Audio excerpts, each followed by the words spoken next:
जुराब के ऊपर हार्पिक डाल के देखा है कभी? नहीं तो आज ही करके देखिएगा। नारियल को गैस पे रखना बिल्कुल ना भूले। केची को रखने का सबसे आसान तरीका मैं आपको बताऊंगी। वॉशिंग पाउडर में एक मैजिकल चीज डाल दीजिएगा, आपके कपड़े एक बार में चकाचक धुलेंगे। ऐसे ही बहुत सारे कमाल के यूजफुल टिप मैं आपके लिए लेकर आती रहती हूँ जो आपके घर और किचन के काम को आसान करते हैं।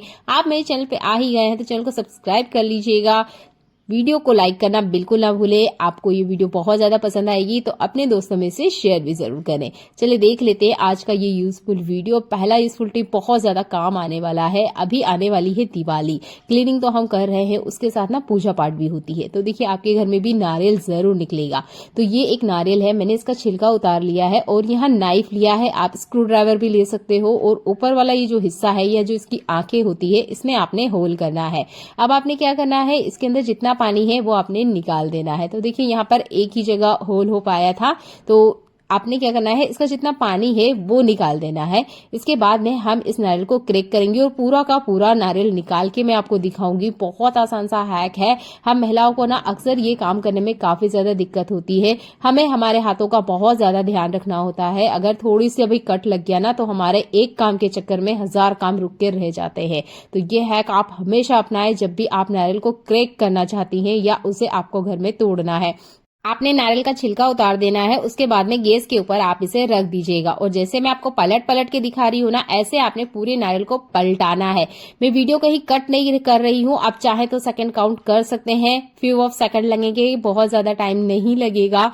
जैसे जैसे मैं पलट रही हूँ बस आपने इस तरीके से अच्छे से इसको पलट देना है। नारियल हल्का सा रूम टेम्परेचर पे आ जाए, एकदम ठंडा मत होने दीजिएगा। जैसे ही रूम टेम्परेचर पे आ जाए, पकड़ सकते हो आप, तब आप हैमर लीजिए या इस तरह की आपकी जो किचन की मुसल होती है उसे लीजिए और बस हल्के हल्के से आपने टैप करना है। ये देखिएगा, बिल्कुल आप आंखों के सामने देखेंगे कि नारियल का जो छिलका है वो गिरी से अलग हो चुका है। चाहे तो आप यहाँ खोल सकते हैं। मुझे आपको पूरा नारियल निकाल के दिखाना है इसलिए मैं और हल्का हल्का इसको टैप कर रही हूँ ताकि ये पूरा ही निकल के आए।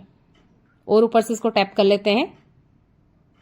ये काम ना हर कोई कर सकता है, छोटा बच्चा भी कर लेगा ये काम, पर हम महिलाओं को दिक्कत होती है इसलिए मैं आपको ये करके दिखा रही हूँ। बहुत आसान सा हैक है।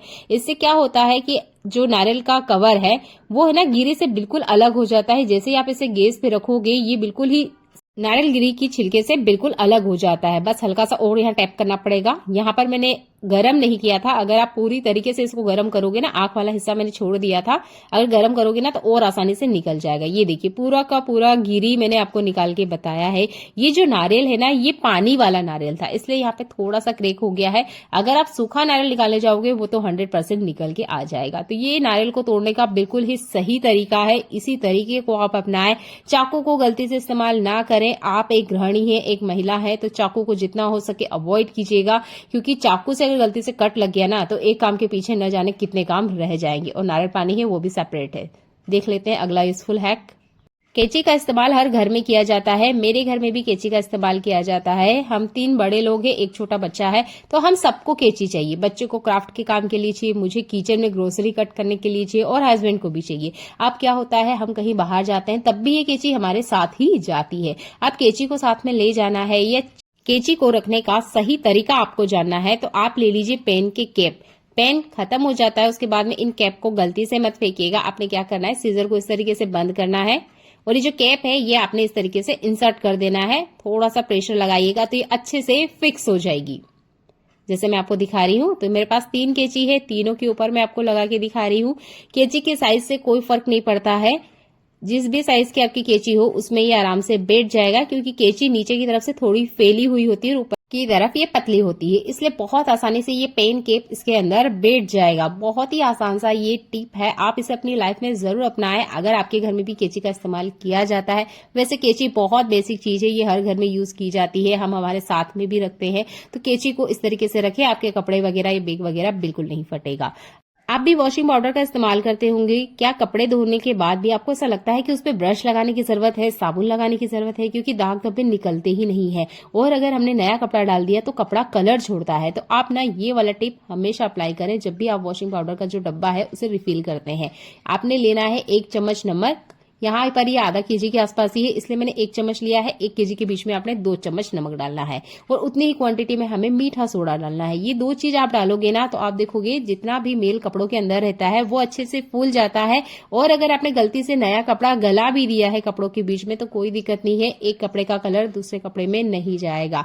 आपको सिर्फ ब्रश लगाना होगा, अलग से साबुन लगाने की जरूरत नहीं होगी। बहुत बार ये कंप्लेन आती है, हमने कपड़े को आधे घंटे तक गलाया सर्फ के पानी में, फिर भी कपड़ों पे साबुन भी लगाना पड़ता है, ब्रश भी लगाना पड़ता है। तो इस हैक को आप अपनी लाइफ में अपनाएं। ऐसा ही अगला यूजफुल हैक बहुत ज्यादा काम आने वाला है। दिवाली आने वाली है, हर घर में दिए जलेंगे, तो यहाँ पर मेरे पास सिंपल सा एक दिया है जो कि मैं पानी के पास रखती हूँ, जिसे परिहार भी कहते हैं, वहां पर मैं इसे लगाती हूँ। अब देखिए जो बाती है आपने इस तरीके से कर लेना है। यहाँ पर एक बहुत छोटा सा जो टिप है वो आप अप्लाई करोगे तो आपकी जो बाती है ना वो पूरी रात जलेगी। ऐसा नहीं है कि तेल खत्म होने से पहले ही खत्म हो जाएगी, या जलते जलते नीचे दिए में बाती आ जाती है। तो आपने ये एल्यूमिनियम फॉइल पेपर का टुकड़ा लेना है। मैंने आपको इतना सा टुकड़ा बताया है, इससे भी बहुत छोटा लगेगा आपको, बहुत ज्यादा यहाँ नहीं लगने वाला है। मैं इस तरीके से आपको फोल्ड करके दिखा रही हूँ। अब आपने क्या करना है, ये बाती लेना है और यहाँ पर इसके मुंह से थोड़ा सा नीचे वाले हिस्से पे यहाँ पे हल्के से इसको रोल कर दीजिएगा, इस तरीके से जैसे मैं आपको दिखा रही हूँ। जैसे मैंने कहा आपको कि ये एल्यूमिनियम फॉइल पेपर का टुकड़ा बड़ा है तो मैं इसको थोड़ा सा कट कर लूंगी, इतने की जरूरत नहीं है, बहुत छोटा सा टुकड़े की जरूरत होगी। तो इस दिवाली आप क्या कीजिएगा, जितनी बाती आप बना रहे हो ना उस पर एल्यूमिनियम फॉइल पेपर की इस तरीके से एक परत भी लगा दीजिएगा। इसके बाद में आप इसे दिए में डिप करिएगा और इस दिए को जलाइएगा। होता क्या है कि इसमें तेल तो होता है पर उसके बावजूद भी जो बाती होती है जल जाती है, जिसकी वजह से ये दिया बिना तेल खत्म किए ही खत्म हो जाता है। तो आपने ये एल्यूमिनियम फॉइल पेपर वाला टुकड़ा यूज करना है, बाती पे इस तरीके से लगा दीजिएगा। अब आपका दिया जलाइएगा, पूरा तेल जब तक खत्म नहीं होगा तब तक ये आपकी बाती जलेगी। एल्यूमिनियम फॉइल पेपर है, ये एक रुकावट का काम करेगा, आपकी बाती को पूरी तरीके से जलने नहीं देगा। सिंपल सा हैक है पर इस दिवाली पर ये आपको सबसे ज्यादा काम आएगा। इसे अपनी लाइफ में और इस दिवाली अपनाएं। ऐसा ही कमाल का यूजफुल हैक है जुराब से जुड़ा हुआ। तो मेरे यहाँ एक जुराब लिया है, कलर सफेद लिया है ताकि आप फर्क देख पाए कि मैंने इसके ऊपर हार्पिक ही डाला है। अब हार्पिक हमने डाल लिया है तो अब इसका यूज भी कर लेते हैं। आप इस तरीके से फोल्ड कर लीजिएगा। हार्पिक को ना हम हाथों से टच नहीं कर सकते। ये टाइल्स आप देख सकते हो, 3 तरफ के आप हिस्से देख सकते हो, वो क्लीन है, एक दिन में नहीं गंदा होता है। कंटिन्यू पोछा डेली लगने के बाद भी इस तरीके से कुछ गंदगी जो होती है कॉर्नर्स में जमा हो जाती है, उन्हें साफ करने के लिए हार्पिक बहुत अच्छे से काम करता है। तो मार्बल की टाइल्स के लिए ये सबसे बेस्ट सॉल्यूशन है। जहां भी बहुत ज्यादा गंदगी है और आप सोच रहे हो कि मुझे यहाँ तो बहुत ज्यादा स्क्रबिंग करनी पड़ेगी, तो कुछ मत कीजिए, एक जुराब के ऊपर आप इस तरीके से ले लीजिएगा, आपके हाथों को भी कोई नुकसान नहीं होगा और जो आपका मार्बल है वो भी क्लीन हो जाएगा। अगला यूजफुल हैक मेरा करेले से जुड़ा हुआ है। करेले का नाम सुनते ही आधे लोगों का मुंह कड़वा हो जाता है क्योंकि ये कड़वा ही होता है। तो इसे खाएं तो खाएं कैसे? मैंने भी ना पहली बार जब करेला खाया था तो मुझे ये बहुत ज्यादा कड़वा लगा था। बहुत बार तो मैं इसे इग्नोर भी करती थी कि नहीं बनाओ। तो मेरी सासू माँ ने ना एक छोटा सा हैक बताया और उसके बाद मैंने कभी करेले को खाने से मना नहीं किया। और इसी तरीके से मैं अपने बच्चों को भी खिलाती हूँ। तो आपने लेना है चम्मच और इसका अंदर का जो बीज है ये आप इस तरीके से निकाल लीजिएगा और इसका जो कड़वापन है उसे हटाने का भी मैं आपको तरीका बताऊंगी। पहले मैं आपको ये दिखा देती हूँ कि आप चम्मच की मदद से कितने आसानी से इसका जो छिलका है वो उतार सकते हो। ऊपर वाला हिस्सा भी आप यूज कर सकते हो या ये जो चम्मच का हैंडल है इसका भी आप इस्तेमाल कर सकते हो।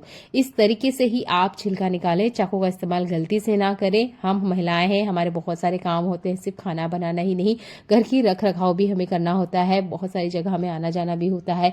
तो अपने हाथों का ध्यान विशेष करके हमें रखना चाहिए। तो आप चाकू का इस्तेमाल ना करें, चम्मच का ही इस्तेमाल करें। मैं भी एक महिला हूं तो मुझे अच्छे से पता है कि एक छोटा सा भी कट जब चाकू वगैरह से लग जाता है, हम महिलाओं को दूसरे काम करने में कितनी ज्यादा दिक्कत होती है। तो आप चम्मच का इस्तेमाल करें इसका गूदा निकालने के लिए। सिंपल सा ट्रिक है, इसे इस्तेमाल करें। अब बात कर लेते हैं कड़वे करेले का कड़वापन निकालें कैसे।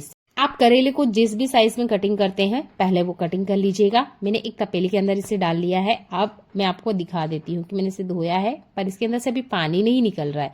मैंने एक पानी से इसे धोया है। इसके बाद में आपने लेना है ये नमक, सादा नमक जो हम खाने में इस्तेमाल करते हैं, पूरा चम्मच भर के डाल दीजिएगा। यहाँ पर ये आधा केजी है इसलिए मैं 2 चम्मच इतना डाल रही हूँ। अच्छे से फैला दीजिएगा कुछ इस तरीके से, चाहे तो मिक्स कर लीजिएगा या ऐसे ही छोड़ दें। मैं अच्छे से मिक्स कर रही हूँ। एक जाली वाली प्लेट ली है और बहुत अच्छे से ना इसे मिक्स करना है। ये देखिए, मिक्स करने के बाद अब आपने क्या करना है, इसे टाइम है आपके पास तो 3 घंटे का टाइम दीजिएगा, नहीं है तो 2 घंटे का टाइम बिल्कुल दे इसे। नमक बहुत अच्छे से जितना भी इसका कड़वापन है वो सारा का सारा बाहर निकाल देगा। अब मैं आपको ये स्टैंड करके दिखाऊंगी।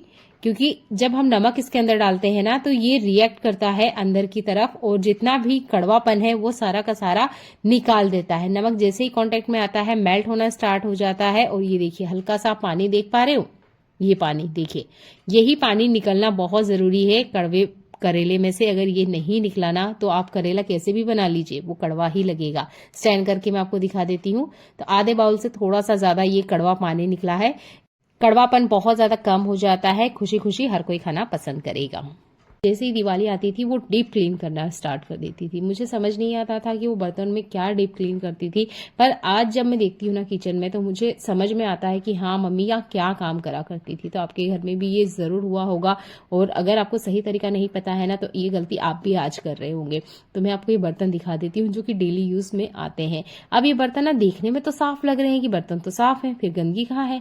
बर्तन को आप इस तरीके से पलट के देखिएगा, बर्तनों की डिजाइन कुछ इस तरीके से होती है कि यहाँ ना काफी सारी गंदगी इकट्ठा हो जाती है। तो मेरी मम्मी जो करती थी, पहले मैं वो आपको दिखा देती हूँ, वो लेती थी नाइफ और इस तरीके से ना उस पर चलाती थी। ये देखिए जैसे मैं आपको दिखा रही हूँ, इस तरीके से चलाती थी तो ये जितनी भी गंदगी है ये निकल जाती थी। जैसे मैं आपको दिखा रही हूँ, देखिएगा जैसे जैसे आप घुमाओगे ये जितनी भी कटोरी है, प्लेट है या इस तरह की कोई डिजाइनर आपके पास ग्लास है, कढ़ाई है, कोई सा भी ऐसा बर्तन जिसपे से आप इस तरीके से कॉर्नर में से गंदगी निकाल सकते हो, वहां आप चाकू का इस्तेमाल कर सकते हो।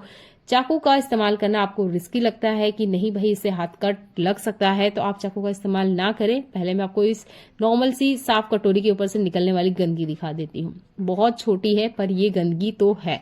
अब बर्तनों को डीप क्लीन करना है तो आप चाकू का इस्तेमाल करें, अगर नहीं करना चाहते हो तो आप ना सिर्फ मात्र 20 रुपए का खर्चा कीजिएगा। ये लोकल मार्केट में आपको बहुत आसानी से मिल जाएगा। ये होता है स्टील वाला ब्रश। ये मेरी क्लीनिंग में बहुत ज्यादा हेल्प करता है, आपकी भी ये करेगा। आप अगर बर्तनों को डीप क्लीन करना चाहते हो तो इस ब्रश को अपने घर में लेकर आइएगा। कैसा भी आपका बर्तन हो अच्छे से इसकी गंदगी निकाल देता है, जैसे मैं आपको दिखा रही हूँ। अगर आपको ऐसा लगता है कि बर्तन साफ है तो आप उसे थोड़ा सा आंगन में या धूप में रख के देखिएगा। अगर उसमें कीट लगा हुआ है साइड कॉर्नर में तो इसे क्लीन करें। चाहे तो आप यहाँ पर बर्तन लिक्विड, बर्तन धोने का साबुन का इस्तेमाल कर सकते हैं ताकि बहुत अच्छे से क्लीनिंग भी हो जाए और ये कॉर्नर जो है वो साफ भी हो जाए। अब मैं ब्रश से क्लीन करके आपको दिखा रही हूँ।